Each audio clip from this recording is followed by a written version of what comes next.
Hello everyone, I'm Reverend Dr. Roger Paul, and this is the 5th Ethical Revelation Fellowship Study Group.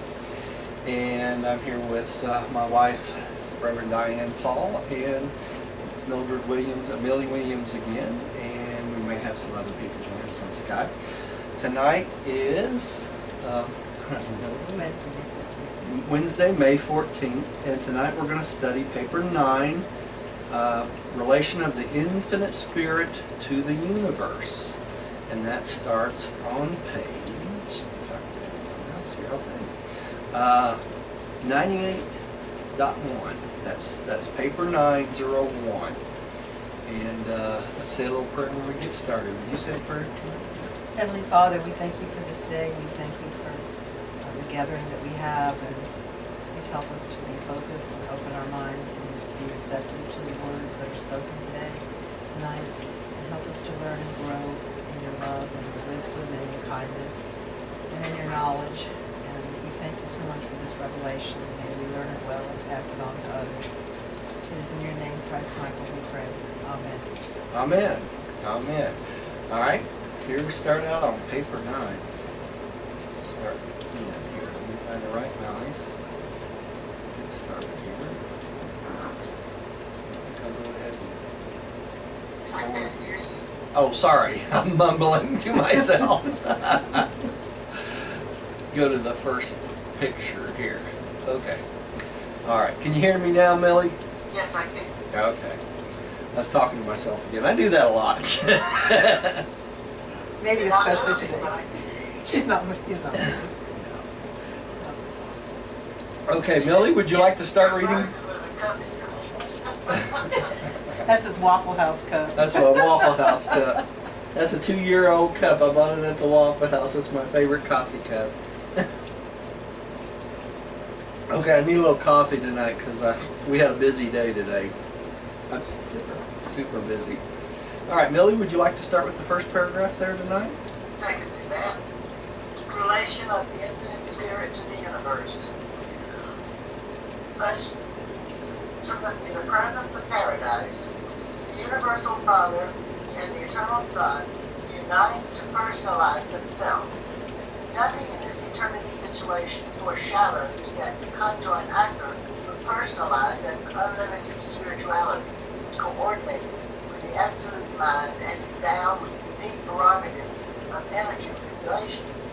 His coming into being completes the Father's liberation from the bonds of centralized perfection and from the fetters of personality absolution. And this liberation is disclosed in the amazing power of the conjoined Creator to create beings well adapted to serve as ministering spirits, even to the material creatures of the subsequently evolving universes. Okay, so what they're talking about basically is this picture up here of the conjoint actor, Universal Father and Universal Son. And it was different when the conjoint actor spiritualized. In other words, he came into existing. Because it was different than what? The Son coming into existence. Because the Son was the original expression of God the Father, the Word, if you will, of God. And so the conjoint actor becomes the action of God, the first action of God. And that comes into existence with God the Father and God the Son. But the interesting thing about this is it says several things. First, that the conjoint actor personalized as a coordinate absolute mind. So he's one of the 7 absolutes, but his is the absolute mind, and his unique prerogative is energy manipulation. And that they're talking about not only the physical energy of paradise and Havona, but also the energy of the mind circuit. Okay? And what's interesting is this is something that only the conjoint actor has, not the Son, but the conjoint actor. So that makes him totally unique. And in doing this, it also says it released God from the fetters of personality absolutism. Okay? Because if it wasn't for the conjoint actor, the third person, who would be the only two personalities? God the Father, God the Son. All other personalities come into existence because of this trio, right? The three of them, all right? Even though God is the in charge of the personality circuit, all personality comes from God the Father, with the exception of the few personalities that the conjoint actor creates. You know that the conjoint actor actually creates personalities too, but they're different than the ones of God the Father, okay? And the personalities that the conjoint actor creates are part of the ministering spirits.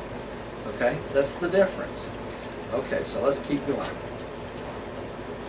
want to take the next one?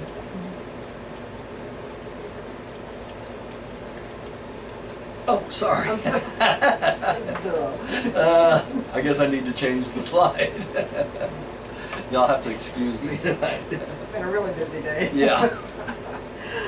The Father is infinite in love and volition, in spiritual thought and purpose. He is a universal upholder. The Son is infinite in wisdom and truth, in spiritual expression and interpretation. He is a universal revealer.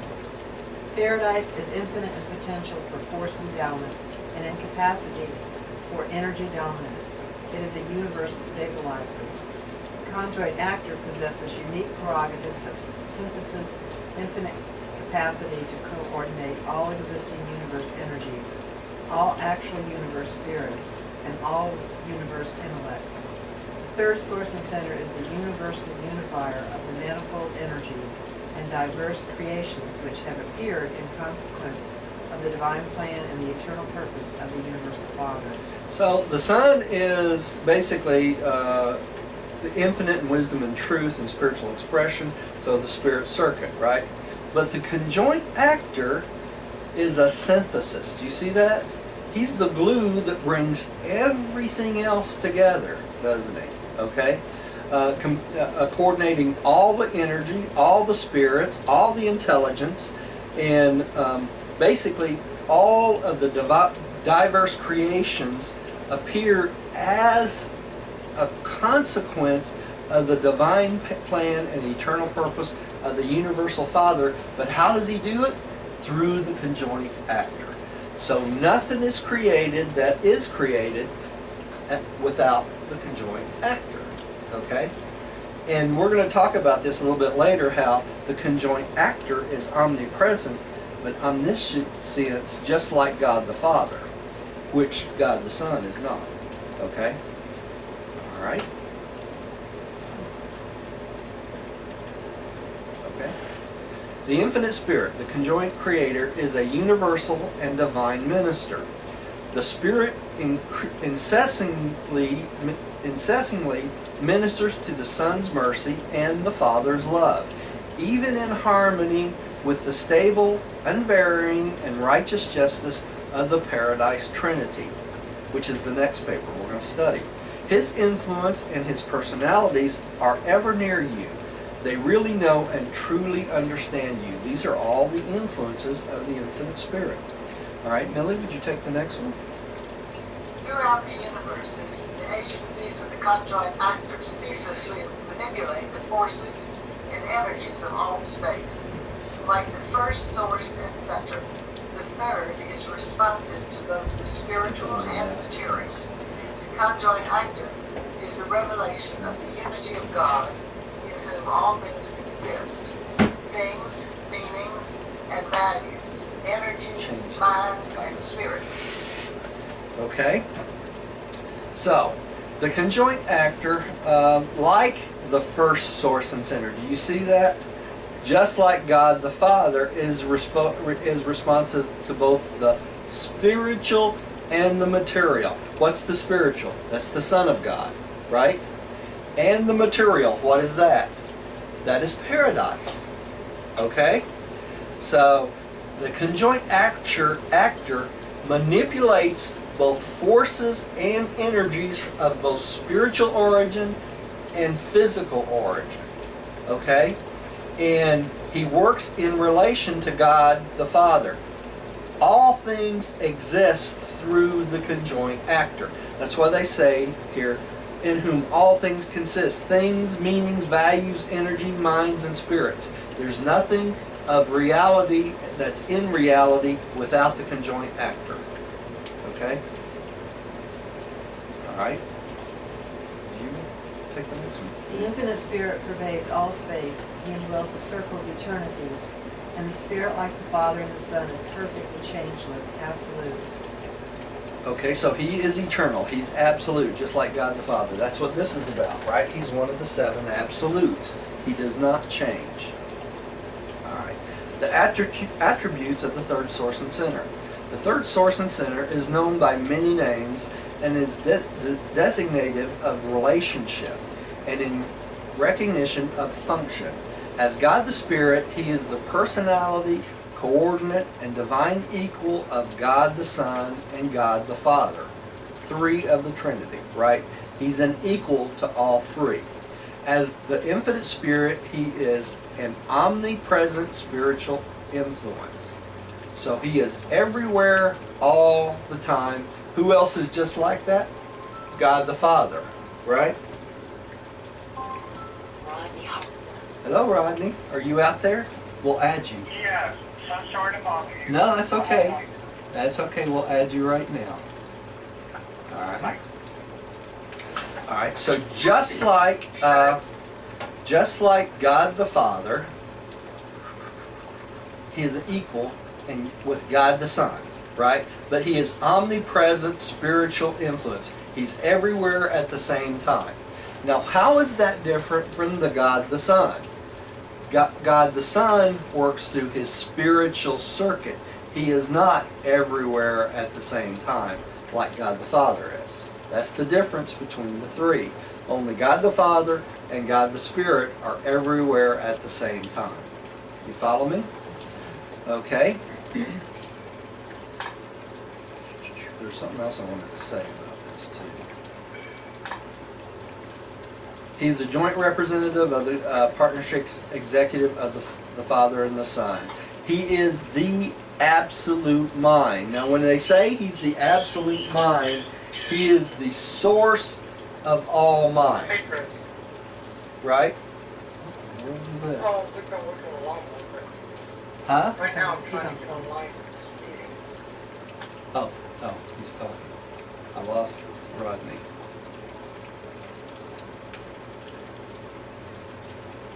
Here we go. Oh, look. Sorry. Okay, and let's see. Yeah, it's still- He is the absolute mind and the source of all mind, but he is not all mind, right? In other words, mind I gotta go. is I lost my train of thought.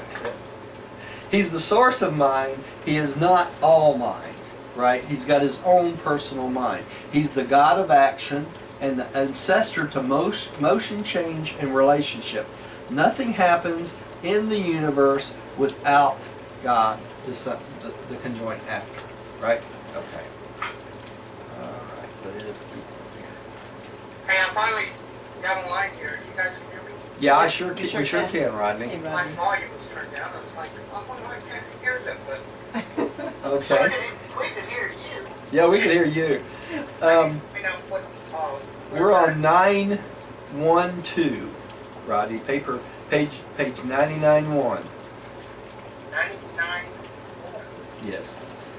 Paper 9, first paragraph, first section, second paragraph. Wait, what page? 99-1. 99.1. Okay. 99, first paragraph. Yeah. Oh, page 99. Yes. Yes. Oh, Not 99-1, page 99. Page 99, first paragraph. okay. I am there. All right. Amelie, would you take the next paragraph, please, dear? Yes. Some of the attributes of the third source and center are derived from the Father, some from the Son, while still others are not observed to be actively and personally present in either the Father or the Son.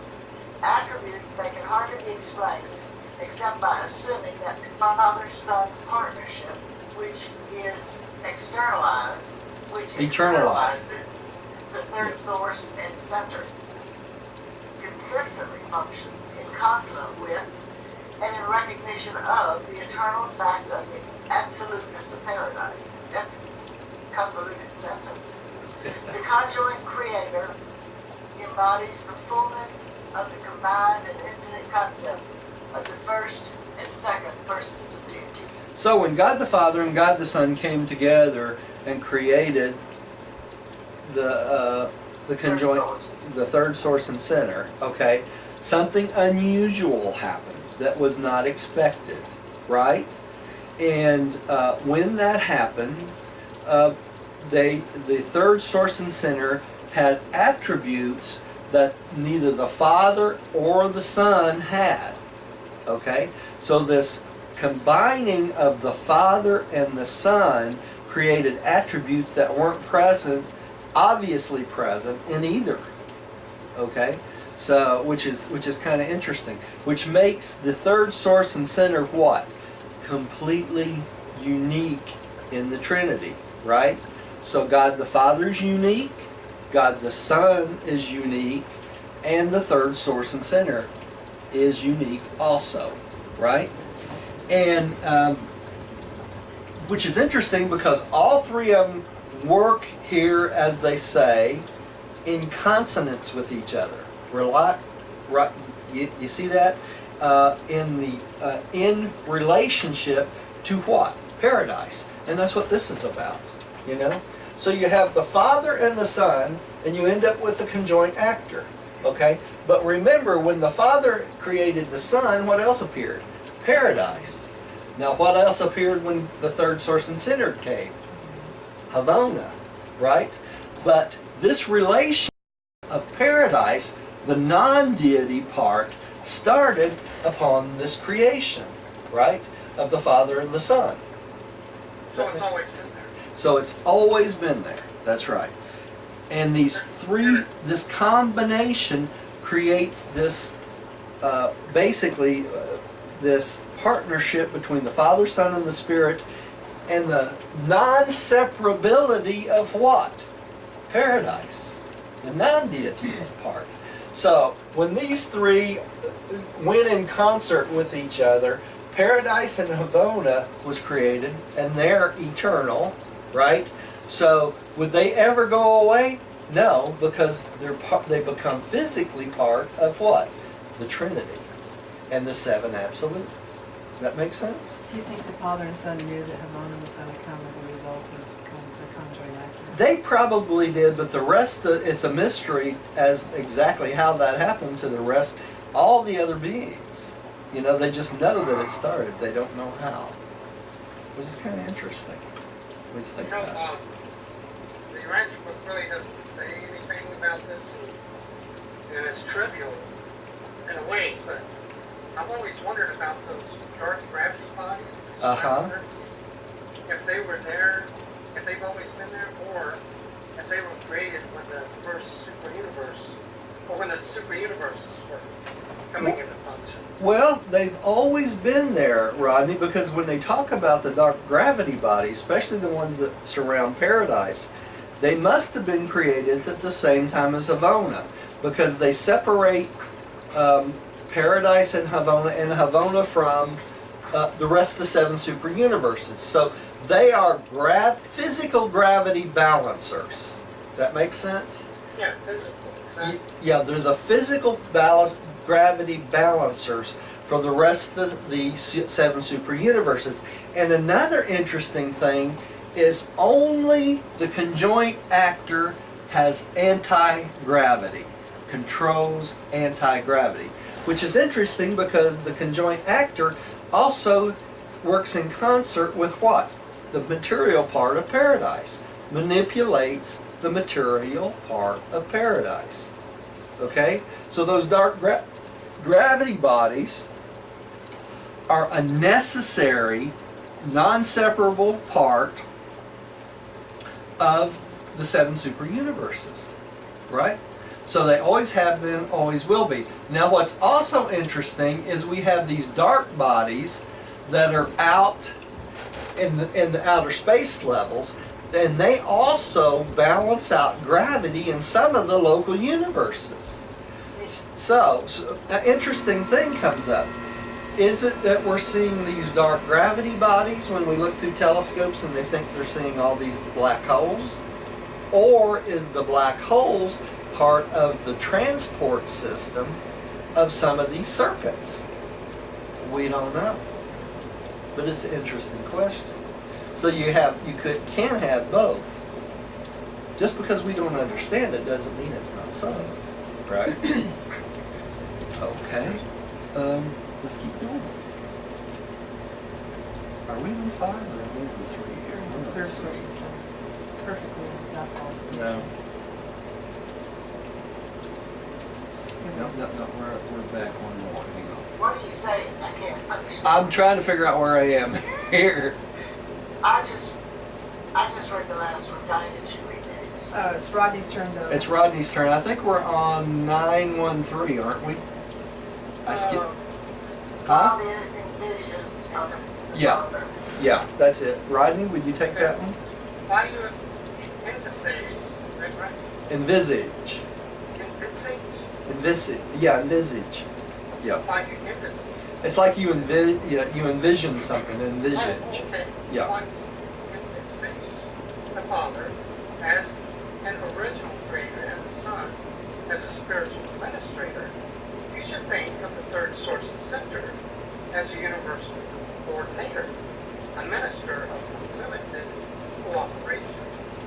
Conjoint actor is the correlator of all actual reality.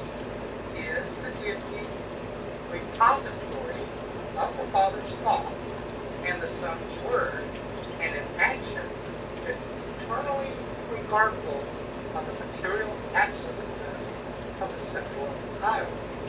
The Paradise Trinity has ordained the universal order of progress, and the providence of God is the domain of conjoint creator and the evolving supreme being.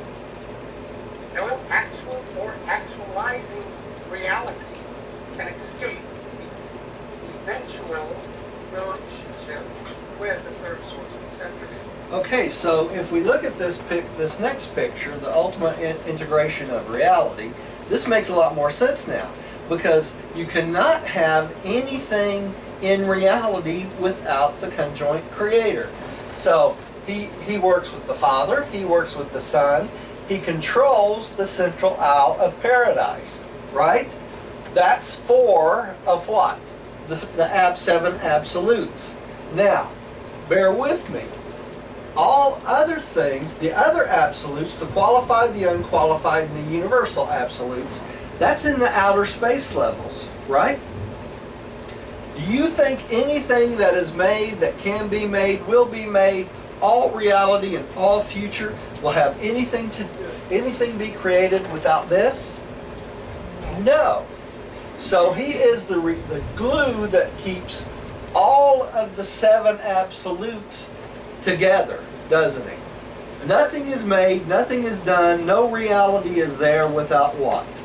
The conjoint creator. So now you can see how the Trinity is not only involved in the local universe, including paradise, but it's also involved in what? Everything forever to come. Right? Because you can talk about the qualified absolute, the unqualified absolute, and the universal absolute all you want, which comes from God the Father. But does God the Father do any action outside the Trinity? No, he doesn't.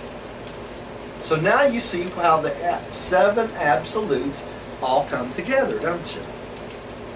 The glue that keeps it all together is what? The conjoint actor, right? Does that make sense? Yeah. All right. Go to the next picture. The Universal Father presides over the realms of pre-energy, pre-spirit, and personality. The Eternal Son dominates the spheres of spiritual activities. The presence of the Isle of Paradise unifies a domain of physical energy and materializing power. The conjoint actor operates not only as an infinite spirit representing the sun, but also as a universal manipulator of the forces and energies of paradise, thus bringing into existence the universal and absolute mind. The conjoint actor functions throughout the grand universe as a positive and distinct personality, especially in the higher spheres of spiritual values, physical energy relationships, and true mind meanings. He functions specifically wherever and whenever energy and spirit associate and interact. He dominates all reactions with mind, wields great power in the spiritual world, and exerts a mighty influence over energy and matter. At all times, the third source is expressive of the nature of the first source and center. Okay, so now you see how all four of these circuits are interconnected, don't you? Okay, these are the four circuits that come from paradise, right? The circuit of the Father, the personality, the circuit of the Son, the spiritual, the circuit of the mind, which is the conjoint actor, and paradise, right? Gravity, material circuit, right? But who keeps all these things in concert with each other? The infinite spirit. Okay? You see how they're all interconnected. Can you have a personality circuit without the conjoint actor? No, because God the Father does not act outside the conjoint actor, right? Can you have a spiritual gravity circuit outside the conjoint actor? No, because the Son does not act without what? The Spirit. Can you have paradise manipulating matter without the infinite Spirit? No, because it's the infinite Spirit that controls the material gravity circuit of paradise. Does that make sense? So you see how all four of these are intertwined and they act as one, right? All right. Let me go to the next one. Pardon me? All four. All four of them. The Father, Son, and the Spirit, and paradise.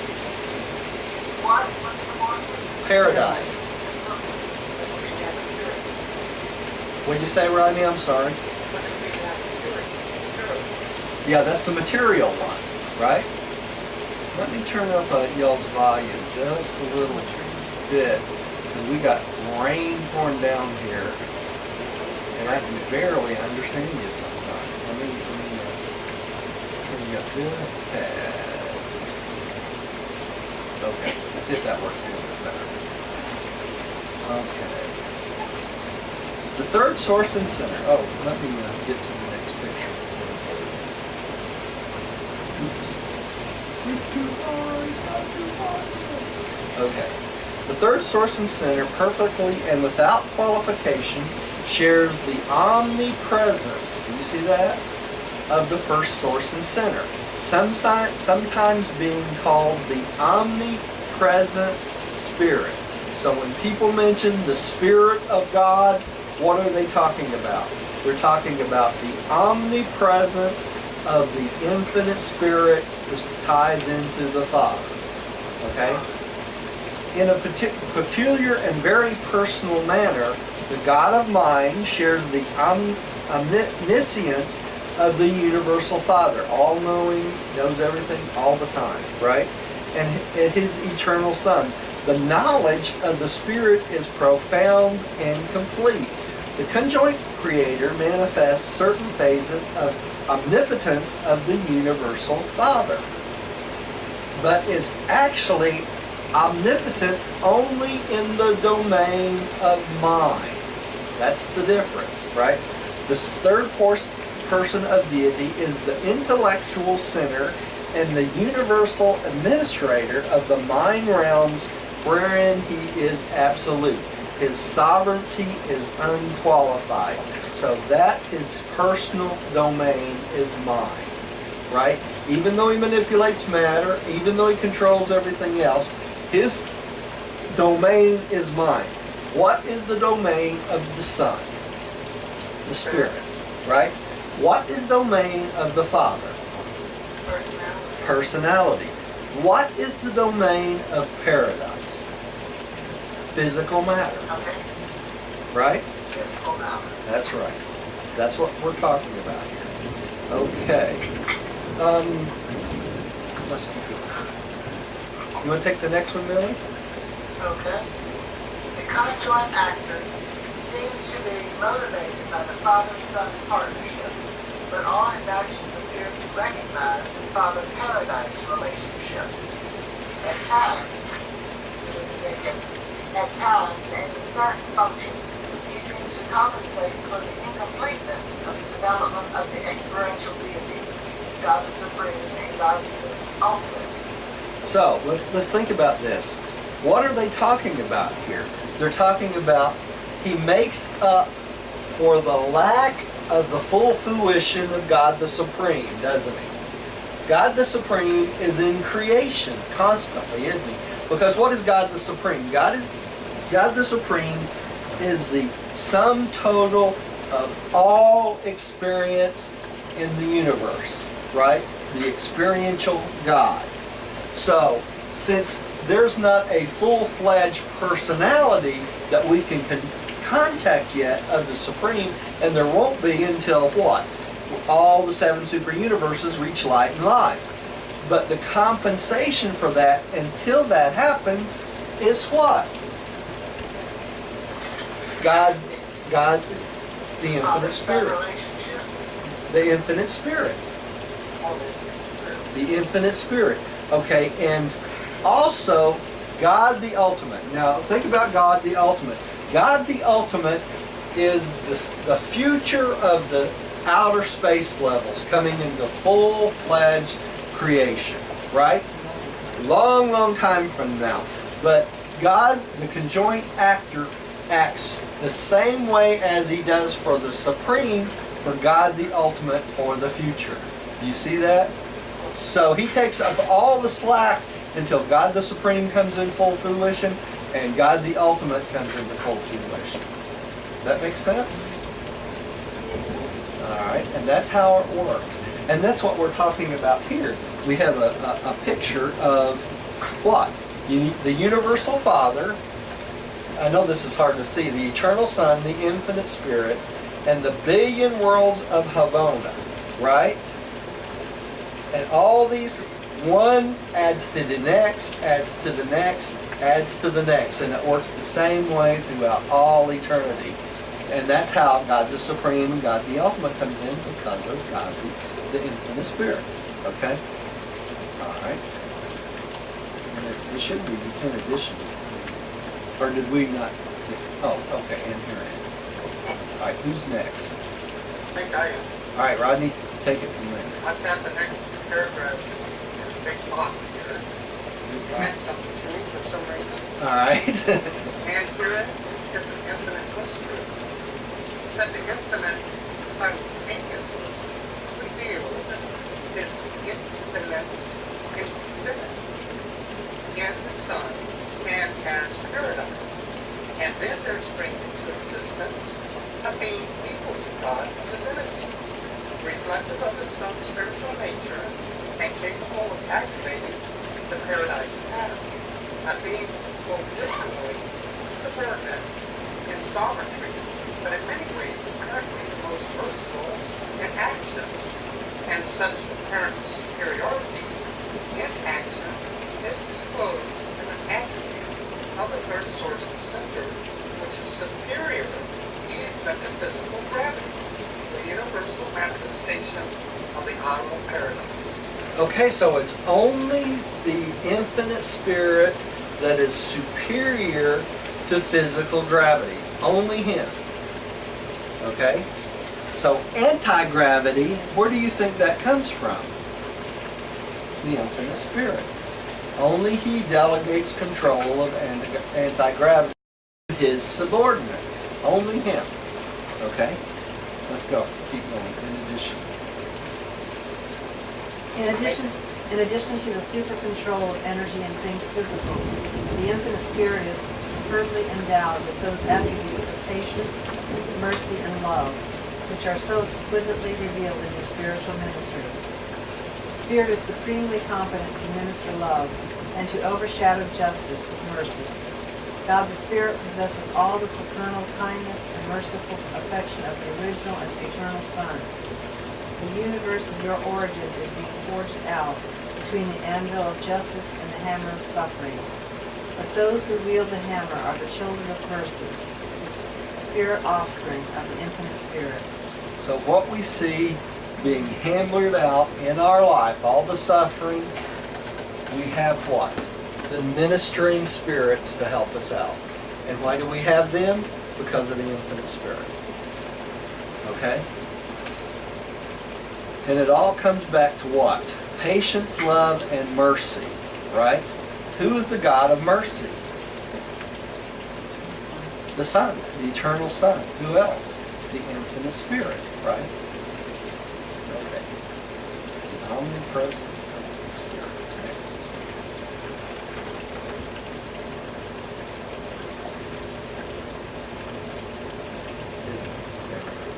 The omnipresent Spirit. God is Spirit in a threefold sense. He himself is Spirit, and his Son, he appears as Spirit without qualification. He's the only Spirit without qualification. Everyone else is qualified. In the conjoint actor, as Spirit allied with mind. And in addition to these spiritual realities, we think we discern levels of experiential spirit phenomena. The spirits of the Supreme Being, ultimate deity, and the deity absolute. And these are all the experiential deities, right? Okay. Let's keep going. Millie, would you take the next one? The infinite Spirit is just as much a complement of the eternal Son as the Son is a complement of the universal Father. The eternal Son is a spiritualized personalization of the Father. The infinite Spirit is a personalized spiritualization of the eternal Son and the universal Father. And here again we see the order, right?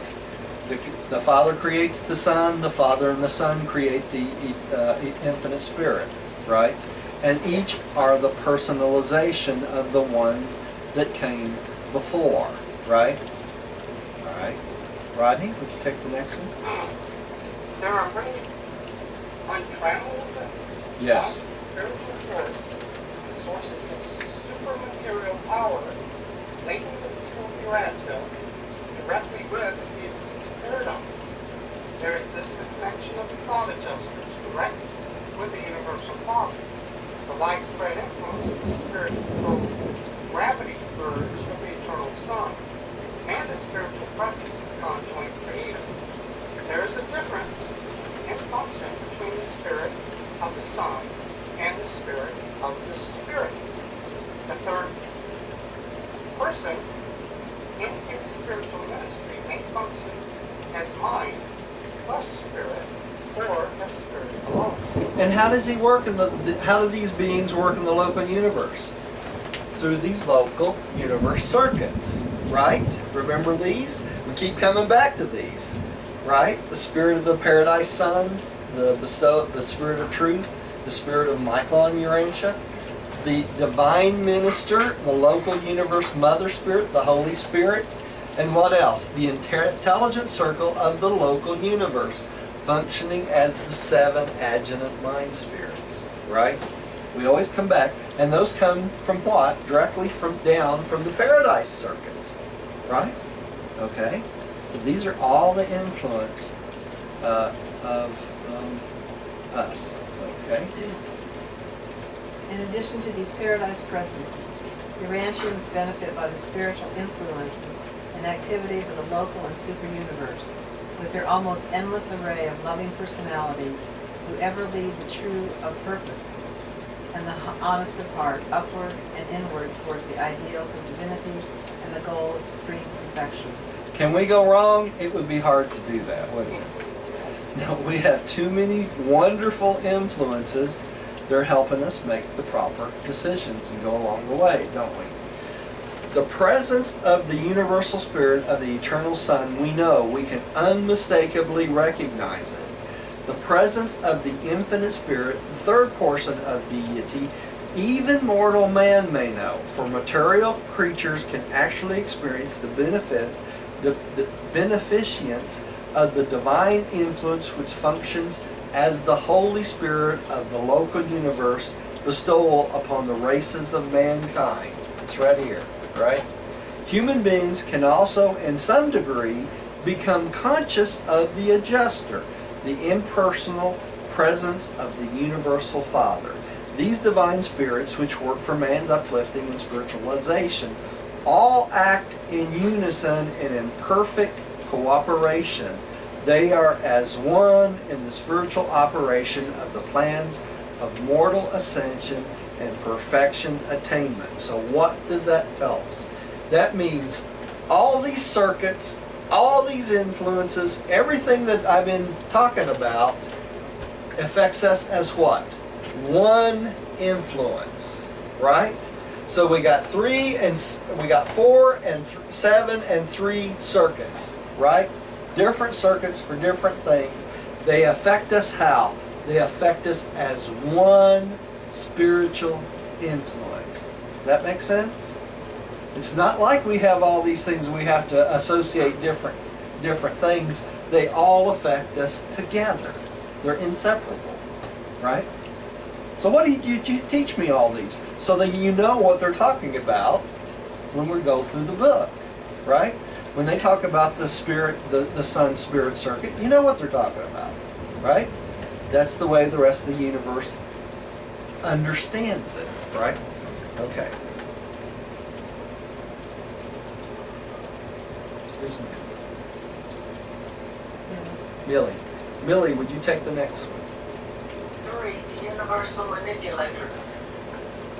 The Isle of Paradise is the source and substance of physical gravity, and that should be sufficient to inform you that gravity is one of the most real and eternally dependable things in the whole physical universe of universes. Gravity cannot be modified or annulled except by the forces and energies conjointly sponsored by the Father and the Son, which have been entrusted to and are functionally associated with the person of the third source and center. So only the beings that the third source and center chooses can do what? Manipulate anti-gravity, right? Gravity oriented. Right. We're all gravity oriented. Physical. Yeah, physical gravity. I think that's. Let's go on to the next one. Okay, I think that's me. Yeah. The infinite spirit possesses a unique and amazing power, anti-gravity. This power is not functionally, observably present in either the Father or the Son. This ability to withstand the pull of material gravity inherent in the third source is revealed in the personal reactions of the conjoint actor to certain phases of universal relationships. And this unique attribute is transmissible to certain of the higher personalities of the infinite spirit. And who would some of those higher personalities be? Those would be the master physical controllers and that sort of thing, right? Material controllers. They would use anti-gravity for their benefit, right? Okay. But this gravity is only around on planets, on worlds. So that's local gravity. No, that's local gravity. Yeah, Millie, there's a physical gravity of of paradise itself, and that entails the whole 7 super universes, including the 4 outer space levels. But Several things put together. that's what you would call the universe gravity. But the local universe gravity is there's a gravity pull even for the local universe. In other words, when Jesus created our local universe, certain amounts of local gravity were used to hold the planets together and that sort of thing. That would be a local gravity rather than a super universe Yeah, gravity. like each star has gravity. That's right. Now, what's interesting is once it's created, though, the conjoint actor steps in and controls it all. Okay? So even though the local universe mother spirit and Jesus puts it together, it's the infinite spirit and his control that keeps it flowing properly, right? There's never not a time that the gravity control goes outside of the infinite spirit, okay? Even though the local gravity is different, and it's a material gravity, okay? Now what's interesting, I had a conversation at one of our retreats once with a guy, and he said, he was a physicist or something. He says, I have a hard time understanding what they're talking about when they talk about gravity in the Urantia book. That's because he didn't understand the difference between the whole universe gravity and the local universe gravity. Because sometimes when we observe these things through telescopes, what appears to be the whole universe gravity is in actuality the local, okay? And you have to differentiate between the two, okay? So that's an interesting point. All right, let's go. When we see falling stars or shooting stars, they're not reacting to a gravity. I mean, they're falling. Yeah. Versus gravity. Well, they are reacting to gravity. The thing of it is, they're not really falling, Millie. They're traveling across space.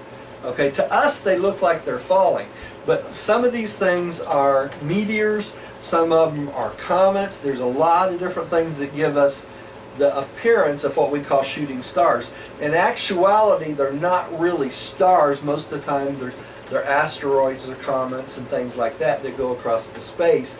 And the reason they appear as shooting stars to us because as they go across our atmosphere, we see them.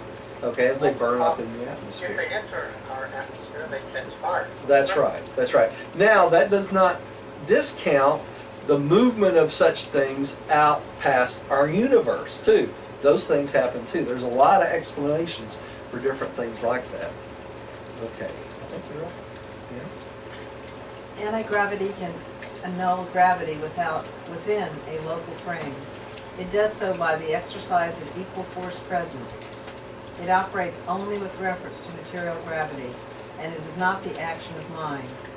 The gravity-resistant phenomenon of a gyroscope is a fair illustration of the effect of anti-gravity, but of no value to illustrate the cause of anti-gravity. Okay, so anti-gravity is not manipulation of mind. Do you see that? It's the control of equal force against the gravity itself. And who can do that? Only the beings assigned by the infinite spirit. Still further does the conjoint actor display powers which can transcend force and neutralize energy. Such powers operate by slowing down energy to the point of materialization and by other techniques unknown to you. This is interesting because the conjoint actor can slow down energy to the point where physical matter materializes. You know? Or physical matter? Physical matter, yeah. Okay. Yeah, it can. You know, and if you think about that, that may be how some of the planets or architectural fields come into existence, the architectural spheres. So I mean, if you read this backwards, in a way, you would say by speeding up energy, it becomes unmaterial. Dematerialized, that's right. Materialized, but slowing it down, it becomes material. That's right. So when we watch Star Trek and these guys transport across the transporters, that would be an example of what? Dematerialization and rematerialization, right? Now who has that ability to do that? Only the conjoint actor, right? Has nothing to do with Captain Kirk, right? All right. Let's keep going. Millie is up next. Oh, I'm up. Okay? The conjoint creator is not energy nor the source of energy. That's important. Nor the destiny of energy. He is the manipulator of energy. The conjoint actor is action, motion, change, modification, coordination, stabilization, and equilibrium. The energy subject to the direct or indirect control of paradise are by nature responsive to the acts of the third source and center and his manifold agencies. So they tell us that the conjoint actor is not energy, right? So where does energy come from? Paradise, Paradox. right? The conjoint actor is what? Manipulator. The manipulator of energy. He is not the creator of energy. Does that make sense? Energy is created and controlled by whom? Paradise, which is not a deity, not a person, right? It's a function which came into existence when? With the eternal Son, right? Or I don't have that picture up anymore. Right? When the eternal Son was created, paradise appeared, right? Okay. Millie, would you take the next one? The universe of universes is permeated by the power-controlled creatures of the third source and center. Physical controllers, power directors, power centers, and other representatives of the God of action who have to do with the regulation and stabilization of physical energies. These unique creatures of physical function all possess varying attributes of power control, such as anti-gravity, which lies in their efforts to establish the physical equilibrium of the matter and energies of the grand universe. So the infinite spirit controls and assigns these beings to what? To do what? Control energy and gravity, right? That's their job. That's what they do. Power directors, power centers, master physical controllers, they all manipulate energy and So matter. the third source and center has underlings that it can delegate other jobs to. That's right. That's exactly what he does. doesn't have to do it all himself. That's right. That's exactly right. He's the chief executive, right? He's the CEO. He's the CEO. That's right. Okay. Rodney, would you take the next one? Okay. First of all, right? All of these material All of activities? these material activities of the God of action appear to relate his function to the Isle of Paradise. And indeed, the agencies of power are all regarded as Your God, voicemail. even dependent on the absoluteness of the eternal Isle. But the conjoint actor does not act for or in response to paradise. He acts personally for the Father and the Son. Paradise is not a person. The non-personal, impersonal, and otherwise not personal doings, third source and center, are all volitional acts of the conjoint actor himself. They are not reflections, derivations, or repercussions of anything or anybody. Okay, so the conjoint actor does not act in response to someone else, does he? He does all this by whom's authority? God the Father and God the Son, right? He acts on his own volition. Okay? Now, it states right here again that paradise is not a person, doesn't it? Who's a person? God the Father, God the Son, God the Spirit. Okay? And all these acts of manipulation, or his underlings manipulating thing, are the volitional act of the conjoint actor himself. In other words, he chooses to do this, right? And only a personality can make a choice, right? So the Isle of Paradise cannot choose anything, can it? It's not a person. Plato. Huh? It's Plato. It's Plato, that's right. It is the source of all this energy, material, that sort of thing. But it's the conjoint actor that manipulates or changes things to make things happen, right? All right. The only thing about the absolute about paradise is it is paradise. There's nothing like it anywhere, right? Okay. Paradise is a pattern of infinity. The God of action is the activator of that pattern. Paradise is the material fulcrum of infinity. The agencies of the third source and center are the levers of intelligence which motivate the material level and inject spontaneity into the mechanism of the physical creation. So without the conjoint actor, would we have the control of all this stuff in paradise? No, it's the conjoint actor that controls it, right? Okay. The absolute mind. Section 4. There is an intellectual nature of the third source and center that is distinct from his physical and spiritual attributes. Such a nature is hardly contactable, but it is associable intellectually, though not personally. It is distinguishable from the physical attributes of the spiritual character of the third person on mind levels of function. But the discernment of personalities, this nature never functions independently of the physical or spiritual manifestations. Is that not a confusing paragraph? Okay.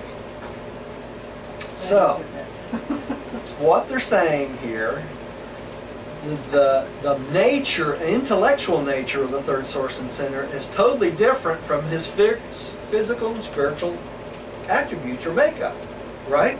So his intellect is different from his physical and spiritual parts of himself, right?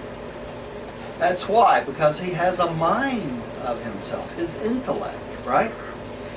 Such a nature is hardly contactable. Why is it hardly contactable? Because it's so far above us that we can't even imagine, right? We're talking about the mind of the conjoint actor, the intellect of the conjoint actor, which is so superior to us, we don't even come in the ballpark, right? The thing is, it's not physical nor spiritual.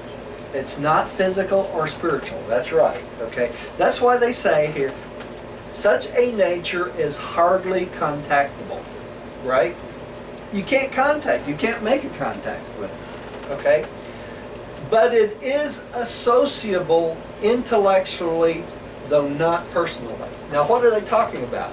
It can communicate with us, even our beings, right? Because it is the mind controller, right? So this huge super brain or super mind can contact all us little pea brains, right? It's associable. Huh? As well as spiritual. As well as spiritual beings.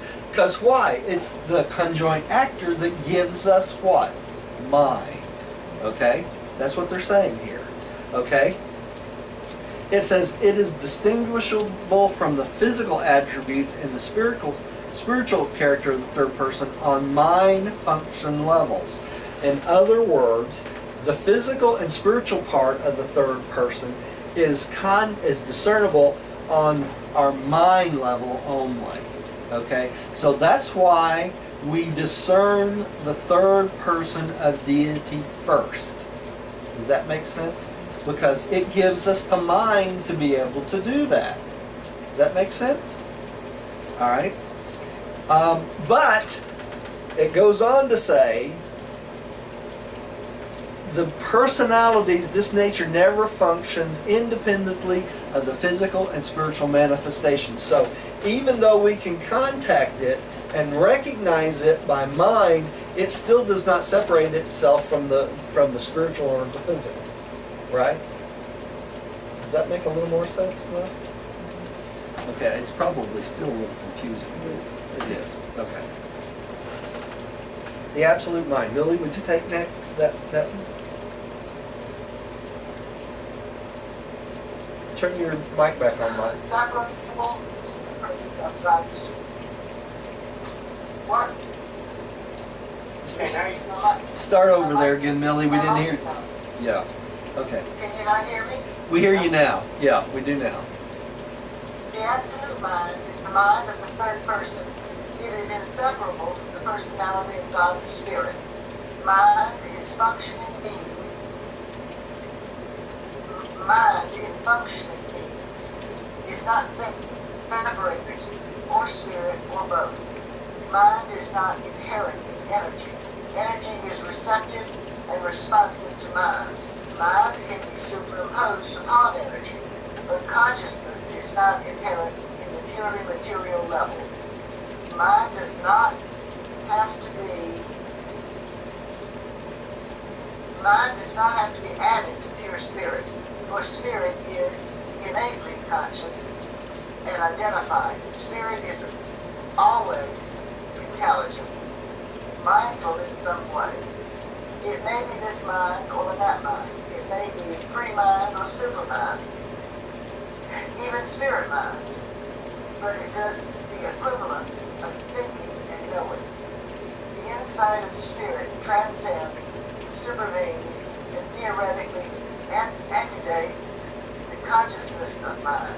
Okay, I'm going to break this down to make this understandable for you, okay?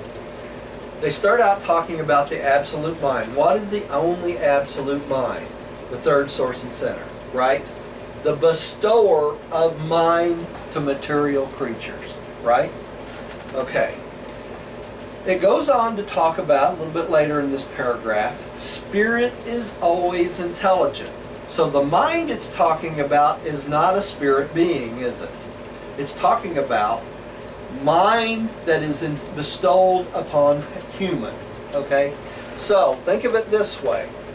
We start out as humans. We get a Marancha body. We take that mind that we're given by the conjoint actor, and we take that same mind and we take it into what? The Marancha being. We go through a long process, 570 different changes in our mind body, right? Till we get to what? Till we get to Salvington. When we get to Salvington and we stand before Jesus and he says, "Well done, my good and faithful servant," we're ready to go on what? As first stage spirits. You follow me so far? When we get to the point of a spirit being, we carry that information of mind into the spirit being, don't we? But think of it this way. Spirit beings that are created as spirits do not have the same mind as we do. You follow me? Exactly. We have been given this mind. So what they're talking about, spirit is always intelligent and minded in some way. So a spirit being does not necessarily have to have the endowment of the mind from the infinite spirit. Are you with me so far? It's an independent mindedness that is already there when they're created as spirit beings. That's the difference between a Marancha being and a spirit being. Does that make sense? Okay, so let's go back to this. Mind does not have to be added to pure spirit. Do you see that? A spirit being does not have to have the mind added to it because it's always intelligent. It's always got a mind of its own. So, the mind of God the Father, the mind of God the Son, the mind of the infinite spirit is totally different than what? The mind that's bestowed to us, isn't it? It's a totally different type of mind. It's a deity type of mind. So the spirit mind they're talking about here is intelligent. It's different than us. You see how we are different because we're going up through this plan of finding God the Father. We start out as what? Human. We will always have the mind that we started out with on this planet that evolves down up through eternity. So when you get to the Havona rings and you get to the mansion world, they want to know what type of spirit being you are because your mindedness will be totally different than a spirit created originally as spirit, don't they? They want to know how to communicate with you because you're an evolved spirit rather than a created spirit. Does that make sense? You see the mindedness here? Okay, and let's go on. Spirit intelligence, minded in some way. It can be this mind or that mind, it doesn't matter, okay? But it may be pre-mind or super mind, which is spirit beings, right? Even spirit mind, but it does have the equivalent of thinking and knowing. So these spirit beings think and know like we do, but they think differently, okay?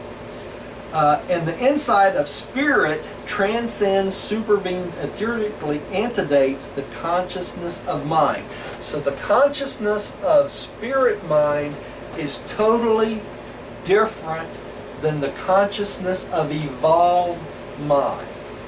Does that make sense? And that's why when you get on Paradise, they want to know from where you came, don't they? Always.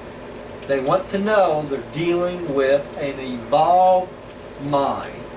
You follow me? That's why this stuff is important. And they put it in here. Okay. Now I've totally lost who's... Did I blow y'all's mind with all that? I can't make up my mind.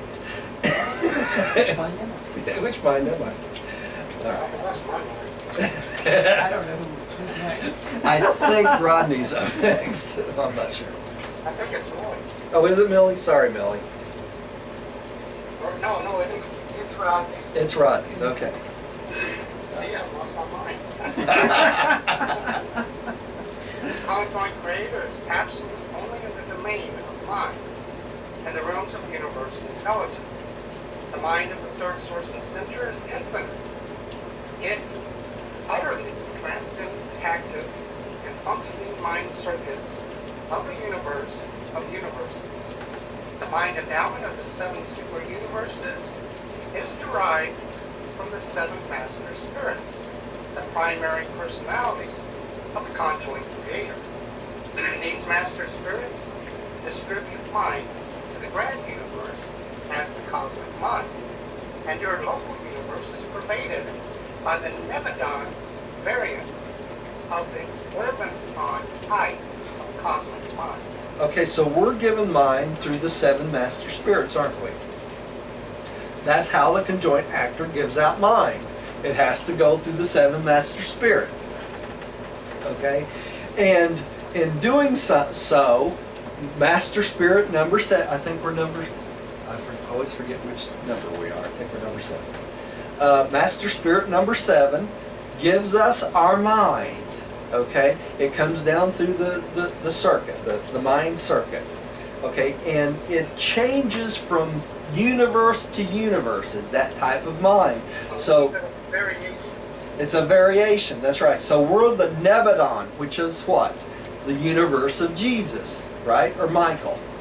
And we're the variant of the Orvanton, the seven super universe variant from Nebadon of the type of cosmic mind. Does that make sense? That's interesting. Interesting, isn't it? But keep in mind, all these circuits have to come through what? The seven master, right? Right here, okay? The seven, I'm losing my mind. Master. Seven master spirits, that's right, 7 master spirits, which give us the mind. It comes down through there. Now, what else do the 7 master spirits give us? Reflectivity, don't they? Okay? And we're going to go into that, and that's what's in this chart also. Okay? Let's keep going. Infinite mind ignores time. Ultimate mind transcends time. Cosmic mind is conditioned by time. And so is space. The infinite mind is independent of space, but as descent is made from the infinite to the adjunct levels of mind, intellect must increasingly reckon with the fact and limitations of space. I'm skipping right over. Okay. So, infinite mind, what would that be? That'd be God the Father, God the Son, God the Spirit, right? They ignore time. It doesn't matter to them, right? Ultimate mind, right? 7 seven adjunct mind spirits and that sort of thing, or I'm sorry, the seven master spirits, they transcend time. All right. Cosmic mind is conditioned by time. So because we're in the scope of the cosmic mind, it's got to be conditioned by time. It's got to deal with space, right? Okay. But if you think about it, God's mind is independent of space and time, isn't it? To God, there is no space and time. There's only 7 super universes out there, right? So it doesn't need space and time. Okay, but it goes on to say that mind is independent, as descent is made from the infinite to the adjutant levels of mind, intellect must increasingly reckon with the fact of the limits of space. What are they talking about? They're talking about the 7 adjunct mind spirits, right? The circuits that we've talked about before. Okay? And it has to deal with what? Time and space. There's no way around it. Okay? Let's go on to the next. Cosmic force responds to mind even as cosmic mind responds to spirit. Spirit is divine purpose, and spirit mind is divine purpose in action. Energy is thing. Mind is meaning. Spirit is value. Even in time and space, mind establishes those relative relationships between energy and spirit which are suggestive of mutual kinship in eternity, right? So let's think about this. Spirit is divine purpose. That's the divine purpose of God, right? Okay. Spirit mind is divine purpose in action. The Word, right? Divine purpose in action. Energy, what is energy? Comes from paradise, is a thing. It gives mind, come from the infinite spirit, a meaning, is meaning, right? Spirit is value. So the value of what's going on, the spiritual part of it, and the mind part of it, gives it value. Does that make sense? Even in time and space, mind establishes those relationships between energies. In other words, there's always a kinship, and they keep mentioning this over and over and over. Mind, meaning, and value, right? All the way through the Urantia book. And they're so interrelated you can't separate them, can you? They have a kinship in eternity. Do you see that? You can't separate the mind, meaning, and value. Okay, let's keep going. Millie, take the next one, please. Mind transmutes the values of spirit into the meanings of intellect.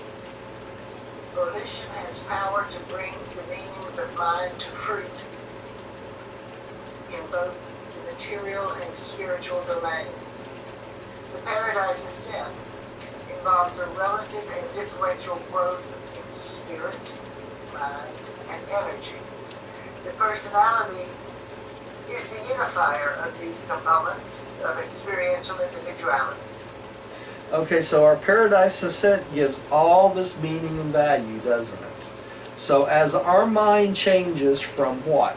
Human mind to Morontial mind to spirit mind, it all becomes, that they all get mixed up together, and that gives us a experiential individuality. Only one person at a time, right? So our mind goes from barbarian to a little bit better, then we go into the Morontian, we get a little bit better in the next sections, the many, many, many sections, and then we get a spirit, right? And that changes us. We get closer and closer to perfection. So that experience gives us meaning and value as we go on to paradise, right? That's going to bring the meanings of mind to, the word should be fruition. Fruition. Not to fruit. That's right, into Let's stumble fruition. on that. The word is fruition. That's right, you're right. Meanings of mind to fruition in both the material and spiritual planes. That's right. It should be. All right. When I write the book, it'll be different. That's right. I have to agree with you on that, Millie. I have to agree as well. Yeah. Rodney, did you take the next one? Okay. Excuse me, number 5, the ministry of mind. The ministry of mind. The third source and center is infinite in mind. If the universe should grow to infinity, still his mind potential would be adequate to endow limitless numbers of creatures with suitable minds and other prerequisites of intellect. That includes all the outer space levels, right? The And infinite. there's plenty of mind. Yeah, there's plenty of mind to go around, you know. Don't mind us. Okay. In the domain of created mind, the third person, with his coordinate and subordinate associates, rules supreme. The realms of creature mind are of exclusive origin in the third source and center. He is the bestower of mind.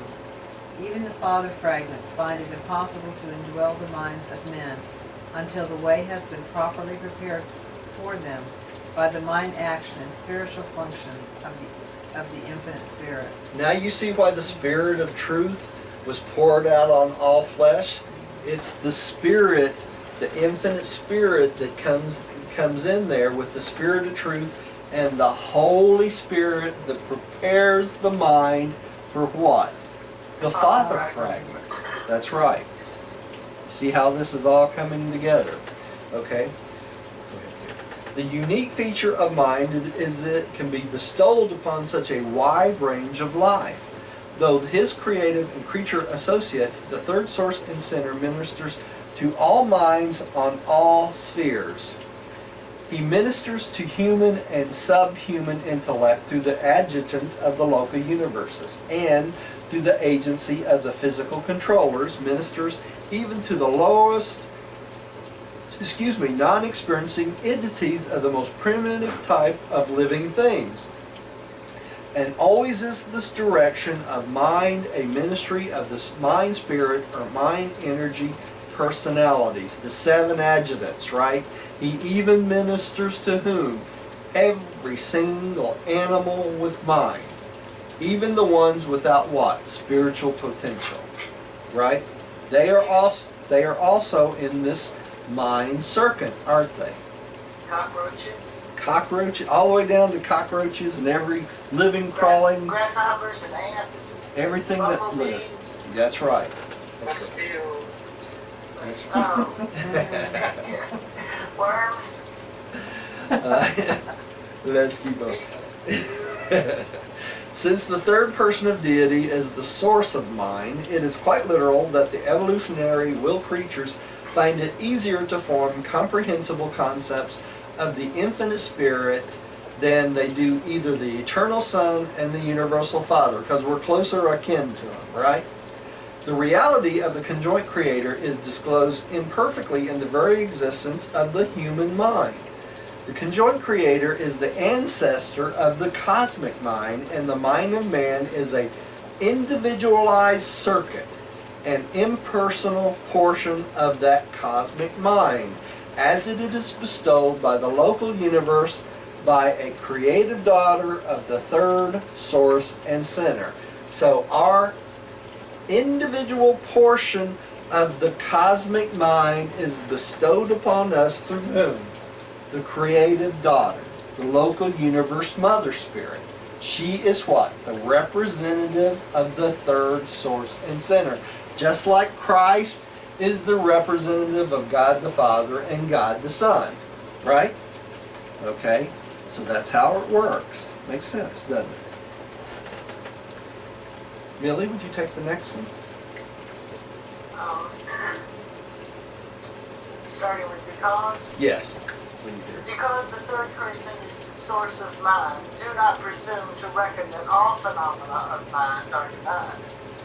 Human intellect is rooted in the material origin of the animal races. Universe intelligence is no more a true revelation of God, who is mind, than is physical nature a true revelation of the beauty and the harmony of paradise. Perfection is in nature, but nature is not perfect. The conjoint actor is the source of mind, but mind is not the conjoint actor. That's Conjoint creator. that's- Maybe still. They're two separate things, aren't they? Yeah. Okay, so the human mind is rooted in the material origin of the animal races. So just because we have a mind does not make us special, does it? No, we have to earn perfection, don't we? We still have to go through the plan. It also goes on to tell us that true relation, or God, who is mind, in physical nature, a true revelation of beauty and harmony of paradise. Okay, perfection in nature. There's perfection in nature, but nature is not perfect. That is so important. When people go out and worship nature, are they worshiping perfection? No, because it's not perfect, right?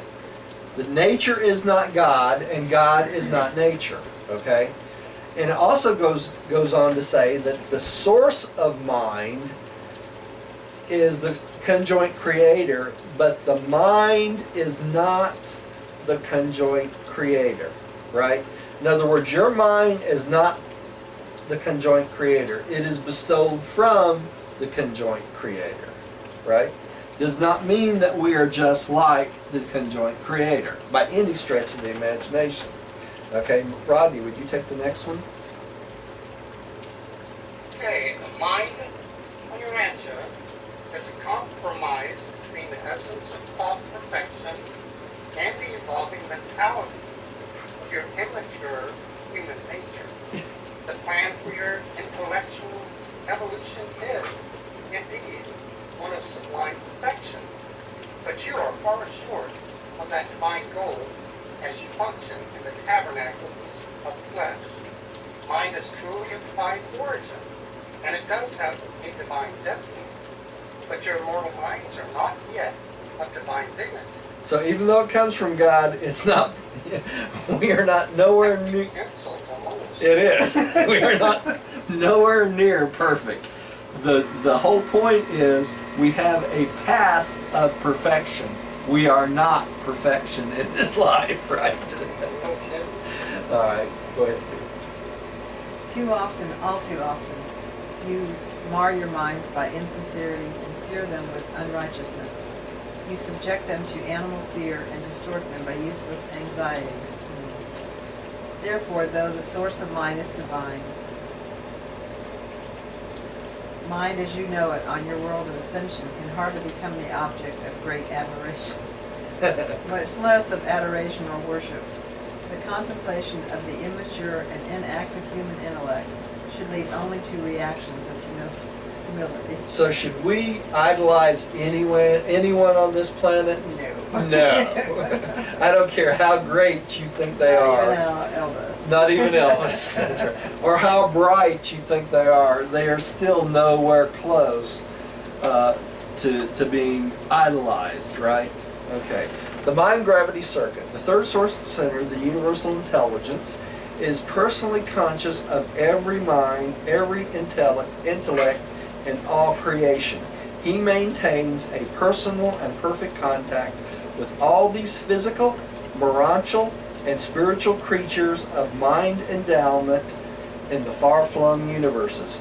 All these activities of mine are grasped in the absolute mind gravity circuit, which focalizes in the third source and center and is a part of the personal consciousness of the infinite spirit. So the mind circuit is in touch with every being all the time. You see the importance of the mind circuit?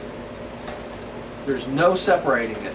Whether you're physical, spiritual, or morontial or spiritual, you're still encircuited in the mind circuit, right? Okay. Do I have next here? Hang on, let me get the next slide up here.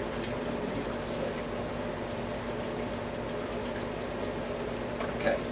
Much as the Father draws all personality to himself, and as the Son attracts all spiritual reality, so does the conjoint actor exercise a drawing power on all minds.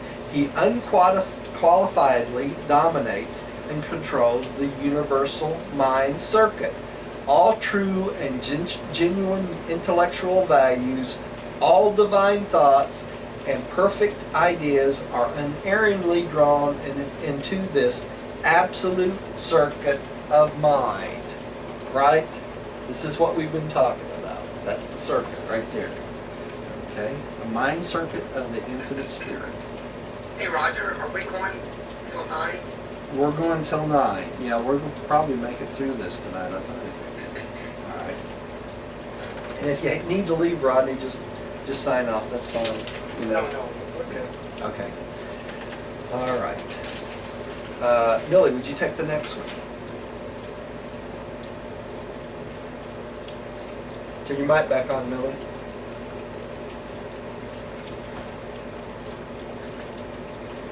Millie, you out there? She may want to feed her cat. Yes, I'm here. Yes, I'm here. Okay. What do I serve with? Mind gravity, 6. Got it. Mind gravity can operate independently of material and spiritual gravity, but wherever and whenever the latter two impinge, mind gravity always functions. When all three are associated, personality gravity may embrace the material creature, physical or moral, or abstract. But irrespective of this, the endowment of mind, even in impersonal beings, qualifies them to think and endows them with consciousness despite the total absence of personality. So, this circuit and this circuit always involves what? This circuit, right? The spiritual circuit and the material circuit always involves the mind circuit, but not necessarily always involves the personality circuit, right? All right. Rodney, would you take the next one?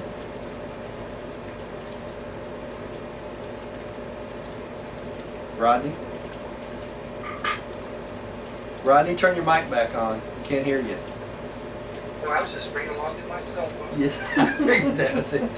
Selfhood of personality, dignity, human or divine, immortal or potentially immortal, does not, however, originate in either spirit, mind, or matter. It is the bestowal of the universal Father. Neither is the interaction of spirit, mind, and material gravity a prerequisite to the appearance of personality gravity. The Father's circuit may embrace a mind-material being who is unresponsive to spirit gravity, or it may include a mind-spirit being who is unresponsive to material gravity. The operation of personality gravity is always a volitional act of the universal Father. So, the Father's universal personality gravity circuit is unique in this, isn't it? Okay? It does not have to have the others involved like the others do. Right? Okay? That's what's unique here. And only the Father retains the right to do this. Right? The personality circuit. The selfhood. Okay? While mind is energy associated in purely material beings and spirit associated in purely spiritual personalities, innumerable orders of personality, including the human, possess minds that are associated with both energy and spirit. The spiritual aspects of creature mind unfailingly respond to the spirit gravity pull of the eternal sun. The material features respond to the gravity urge of the material universe. Okay, so because we have mind, okay, we can respond to what? The gravity and the material circuits, can't we? Okay, does that make sense? All right, let's go on. Cosmic mind. When cosmic mind, when not associated with either energy or spirit, is subject to the gravity demands of neither material nor spiritual circuits. Pure mind is subject only to the universal grasp of the conjoint actor. Pure mind is close of kin to infinite mind. An infinite mind, the theoretical coordinate of the absolutes of spirit and energy, is apparently a law in itself. So cosmic mind goes through what? The infinite spirit only. Right? Okay. The greater the spirit energy divergence, the greater the observable function of mind, the lesser the diversity of energy and spirit, the lesser the observable function of mind. Apparently, the maximum function of cosmic mind is in the time universes of space. Here, mind seems to function in a mid-zone between energy and spirit. It is not true of the higher levels of mind on paradise. Energy and spirit are essentially one. So it's only in the 7 super universes where this mind is separated, because when you get closer to paradise, energy and spirit and mind seem to be one function, right? Now, why do you think that is? Because we're closer to perfection, right? Our minds have become what? Our minds is spiritualized and become what? The will of God, all right?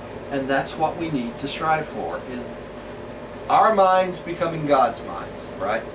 Okay. Millie, would you take the next one? Yes, but I don't know where we are. I had to go rescue my cat foot. That's right. We're on 968, page 104, paragraph 6. The mind gravity circuit is dependable. The mind gravity circuit is dependable.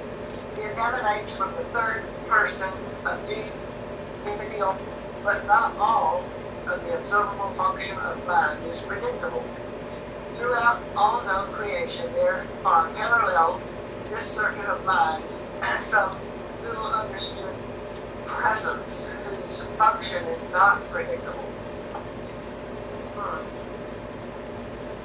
We believe that this unpredictability is partly attributable to the function of the universal absolute. What this function is, we do not know. What actuates it, we can only conjecture.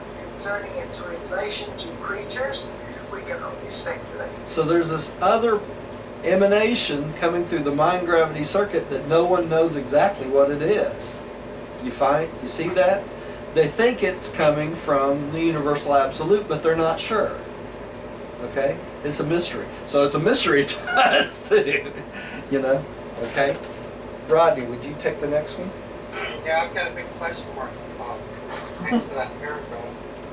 Yeah, it's a little confusing. It's confusing to me. All we know is there's some part in the mind circuit that there's something functioning that they don't really understand, right? It's not the supreme. Yeah, it's not that they don't know. Yeah. Okay, all right. Okay. Certain phases of the unpredictability of finite mind may be due to the incompleteness of the Supreme Being. And there is a vast zone of activities wherein the conjoined actor and the universal absolute may possibly be tangent. Working together, right? Right. Same time. Okay. There is much about mind that is unknown, but of this we are sure. The infinite spirit is the perfect expression of the mind of the Creator to all creatures. The Supreme Being is the evolving expression of the mind of all creatures of their Creator. You see how it goes both ways? The infinite spirit sends down the mind of the Creator. The Supreme Being sends it up all the minds of the creatures, right? And this is why they say that the infinite spirit acts in lieu of the undeveloped Supreme Being, right? And the ultimate both, okay? All right, universe reflectivity. Let me, Jan, just go ahead and start reading here. 7. Universe reflectivity. The conjoint actor is able to coordinate all levels of universe actuality in such manner as to make possible the simultaneous recognition of the mental, the material, and the spiritual. This is a phenomenon of universe reflectivity. that unique and inexplicable power to see, hear, sense, and know all things as they transpire throughout a super-universe, and to focalize by reflectivity all this information and knowledge at any desired point. The action of reflectivity is shown in perfection on each of the headquarters worlds of the 7 super-universes. It is also operative throughout all sectors of the super-universes and within the boundaries of the local universes. Reflectivity finally focalizes on paradise. So it's through the conjoint actor and reflectivity that the conjoint actor knows everything that's going on instantaneously throughout all 7 super universes. And how do they do this? They do it with the what? Reflectivity circuit. The 7 master spirits, Seven master spirits. right? And they go down through the reflective spirit of each super universe, right? So it goes through the master spirit, down through the reflective spirit, through who's involved? Majeston. Remember Majeston? Okay. So the infinite spirit constantly knows all the time through the reflectivity circuits. Well, Okay? that just boggles my mind. I know it does. It's matrix. It's matrix, yeah. That's right. Let's keep going. The phenomena of reflectivity as it is disclosed on the super universe headquarters worlds in the amazing performances of the reflective personalities there stationed represents the most complex interassociation of all phases of existence to be found on all creation. Lines of spirit can be traced back to the sun, physical energy to paradise, and mind to the third source and center. This is all through reflectivity, right? But in the extraordinary phenomena of the universe reflectivity, there is a unique and exceptional unification of all 3. So all 3 parts knows what's going on all the time. So associated as to attainable, the universe rulers to know about remote conditions instantaneously, simultaneously with their occurrence. So, when Lucifer decided to go into rebellion, when did the Ancients of Days know that he's going into rebellion? Immediately. Immediately, didn't they? Through what? Reflectivity, right? Okay. Millie, would you take the next one? Much of the technique of reflectivity we comprehend, but there are many phases which truly baffle us. We know that the conjoint actor is the universe center of the mind circuit, that he is the ancestor of the cosmic mind, and that cosmic mind operates under the dominance of the absolute mind gravity of the third source and center. We know further that the circuits of the cosmic mind influence the intellectual levels of all known existence. They contain the universal space reports. And just as certainly, they focus in the 7 master spirits and converge in the third source and center. Okay, so let's take a look at this slide. It goes down. That sounds like something out of Star Trek. It does. Space reports. It does. You know, so it goes from the 7 master spirits down through the 7 supreme executives down through the 49 reflective spirits, right? Okay, and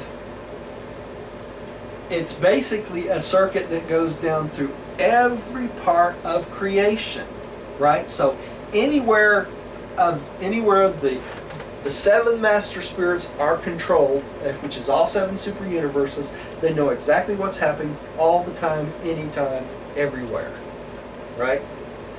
Not just in their universe. Not just in their universe. They know what's going on everywhere, right? The 7 master spirits knows what's going on only in their universe, but the infinite spirit knows all the universes all the time, right? Okay. Rodney, would you take the next one? Okay, the relationship between the finite cosmic mind and the divine absolute mind appears to be evolving in the experiential mind of the Supreme.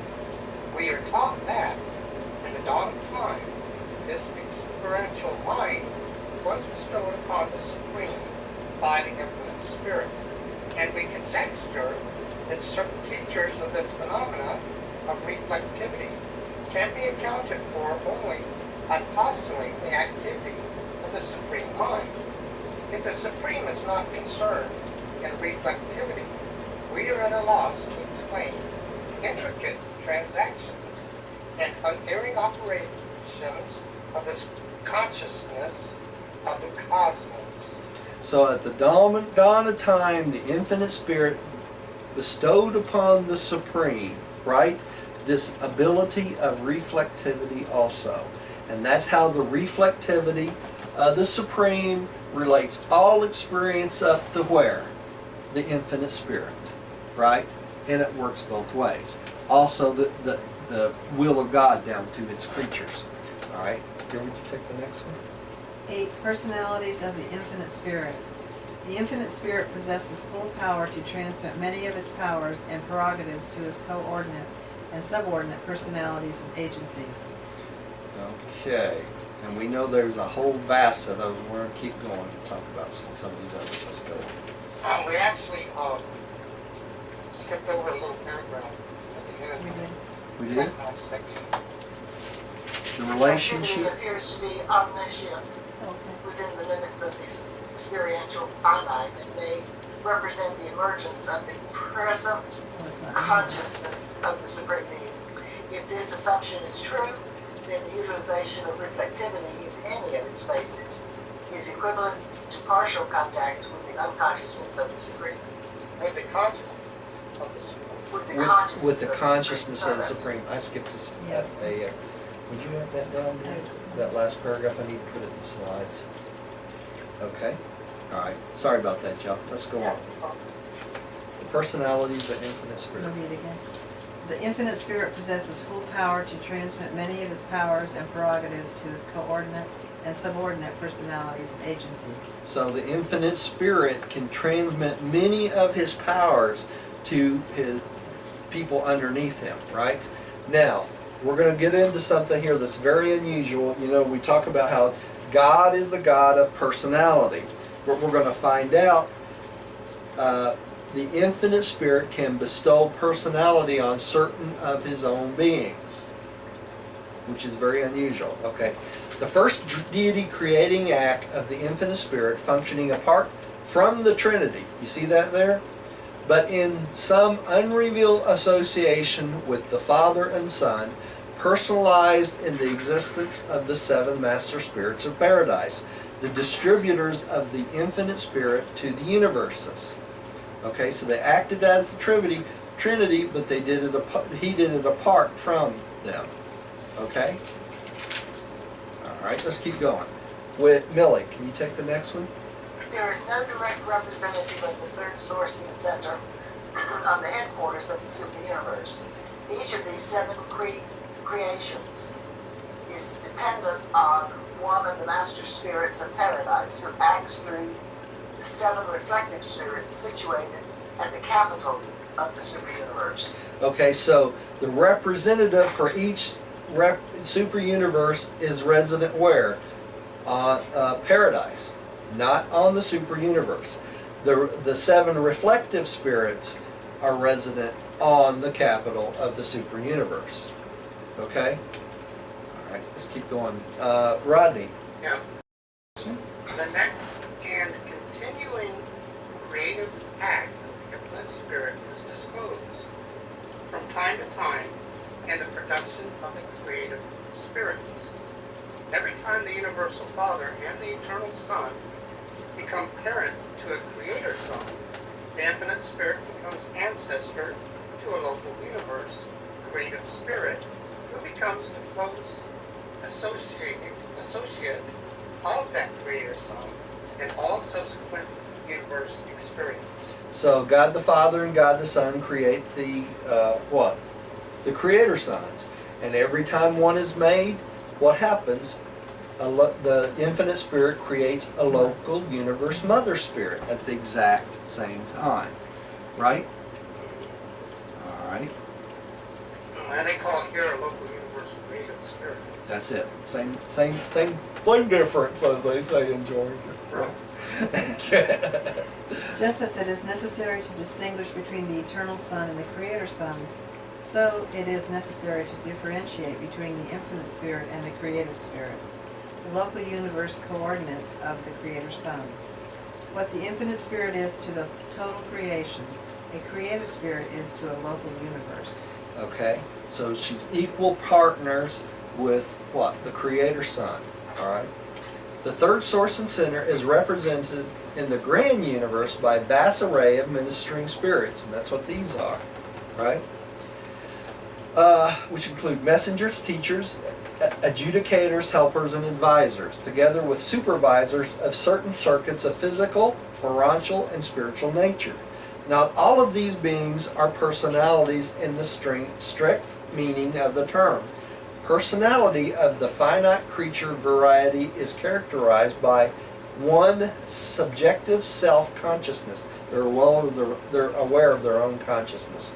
Objective response to the Father's personality circuit. Now, important here is what they're saying here is there are beings created by the third source and center that are not responsive to the Father's personality circuit. Why would that be?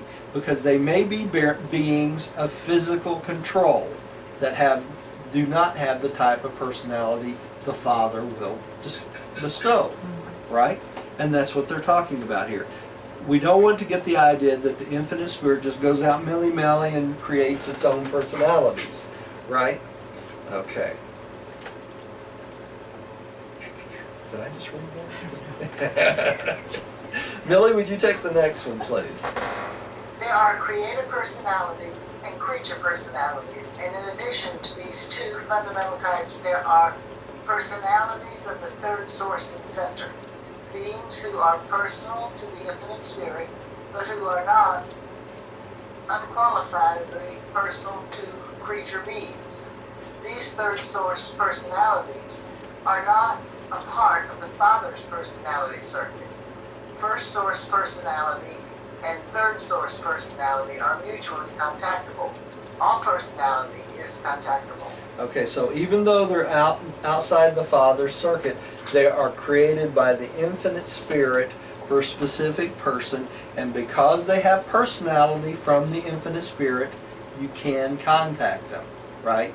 They have basically personality that we can just talk to, in other words. Okay. Rodney, would you take the next one, please? The Father bestows personality by his personal free will. Why he does so, we can only conjecture. How he does so, we do not know. Neither do we know why the third source bestows non-Father personality. Excuse me. But this, the infinite Spirit does in his own behalf, in creative conjunction with the eternal Son, and in numerous ways unknown to you. The infinite Spirit can also act for the Father in the bestowal of the first source personality. So he can bestow this personality in conjunction with the Son, or he can bestow personality for the Father. You catch that? Okay. Go ahead, you're on the next one. There are numerous types of third source personalities. The infinite Spirit bestows third source personality upon numerous groups who are not included in the Father's personality circuit, such as certain of the power directors. Likewise does the infinite Spirit treat as personalities numerous groups of beings, such as the creative spirits, who are in a class by themselves in their relations to encircled creatures of the Father. Okay, so these are specific beings that the third source and center create for specific functions and jobs. And that includes numerous groups, and that includes what? The creative mother spirits. You catch that? So, okay. And those are created by the infinite Spirit and bestowed personality by the infinite Spirit. So our local universe mother spirit received her personality from whom? The infinite Spirit. Got that? That's why that's important. Both first source and third source personalities are endowed with all and more than man associates with the concept of personality. They have minds embracing memory, reason, judgment, creative imagination, idea association, decision choice, and numerous additional powers of intellect wholly unknown to mortals. With few exceptions, the orders revealed to you possess form and distinct individuality. They are real beings. A majority of them are visible to all orders of spirit existence. So a big number of them we can actually see, right? Okay. Millie, would you take the next one? Even you will be able to see your spiritual associates of the lower orders as soon as you are delivered from the limited vision of your present material eyes and have been endowed with a Moracha form with its enlarged sensitivity to the reality of spiritual things. So when we wake up on the Moracha world, we'll be able to see a whole new host of beings, won't we? Okay, Rodney, will you take the next 4 because they're all related? All right. Down through number 3, okay? The functional family of the third source and center, as it is revealed in these narratives, falls into 3 great groups. Number 1, the Supreme Spirits, a group of composite origin that embraces, among others, the following orders. Number 1, the 7 Master Spirits of Paradise. Number 2, the reflective spirits of the super universes. And number 3, the creative spirits of the local universe. So all 3 of these groups have been given personality from what? The third source and center. That includes the Supreme Spirits, 7 Master Spirits, and the local universe creative Mother Spirits, right? Okay, 2. 2, the Power Directors, a group of controlled creatures and agencies that function throughout all organized space. Now why would that be? Because that's the physical part of the universe, which is controlled by whom? The Infinite Spirit. You want to take the next one, Dave? Personalities of the Infinite Spirit. This designation does not necessarily imply that these beings are third source personalities, though some of them are unique as will creatures. They are usually grouped in 3 major classifications. 1, the higher personalities of the Infinite Spirit. 2, the messenger host of space. 3, the ministering spirits of time. So all these ministering spirits, the messenger host, and the higher personalities of the Infinite Spirit were given personality what? Of the Infinite Spirit, from the Infinite Spirit.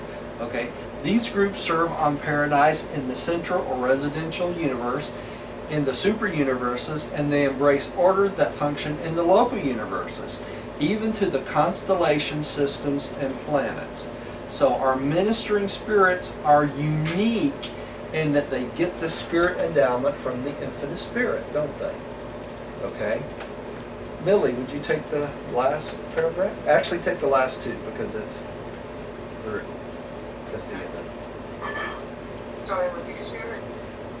These spirit The spirit personalities. personalities of the vast family of divine and infinite spirit are forever dedicated to the service of the ministry of the love of God and the mercy of the Son to all intelligent creatures of the evolutionary worlds of time and space.